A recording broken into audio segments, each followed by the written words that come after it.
বিশ্বকাপের আগে লিওনেল মেসিকে সৌদি আরবের সবুজ মাঠে দেখা যাবে, এই জল্পনা বেশ কিছুদিন ধরে ফুটবল মহলে আলোড়ন তুলছিল।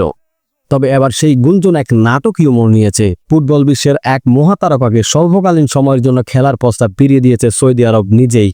এটি এমন এক সিদ্ধান্ত যা মেসির বর্ণাঢ্য ক্যারিয়ারে এক অভূতপূর্ব ঘটনা হিসেবে চিহ্নিত হতে চলেছে।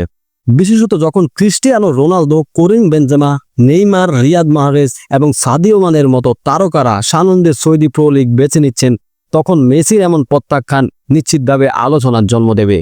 2026 সালের বিশ্বকাপকে সামনে রেখে যুক্তরাষ্ট্রের ক্লাব ইন্টার মায়ামির নতুন মৌসুম শুরুর আগে নিজের ফিটনেস ধরে রাখার জন্য প্রয়োজন অনুভব করছিলেন আর্জেন্টাইন অধিনায়ক। গত ক্লাব বিশ্বকাপ চলাকালীন সময়ে মেসির প্রতিনিধি তাদের সঙ্গে যোগাযোগ করে জানান, MLS বন্ধ থাকায় 4 মাসের জন্য মেসি সৌদি আরবে খেলতে আগ্রহী। পরবর্তীতে তারা এই প্রস্তাব ক্রীড়ামন্ত্রীর কাছে উপস্থাপন করেন, কিন্তু মন্ত্রী সুস্পষ্টভাবে জানিয়ে দেন সৌদি প্রো লিগ অন্য কোনো টুর্নামেন্টের প্রস্তুতি মঞ্চ নয়। এই সুনির্দিষ্ট যুক্তিতেই মেসিকে দলে বেড়ানোর প্রস্তাবটি ফিরিয়ে দেওয়া হয়, যা ফুটবল ইতিহাসে এক বিরল ঘটনা।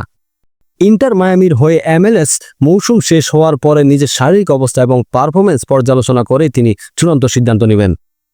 ক্রিস্টিয়ানো রোনালদো আল নাসেরে যোগদানের পর থেকে সৌদি প্রো লিগের জনপ্রিয়তা অভাবনীয়ভাবে বৃদ্ধি পেয়েছে। এরপর থেকে একে একে যোগ দিয়েছেন বেনজেমা, নেইমার, মাহরেজ, মানের মতো কিংবদন্তিরা।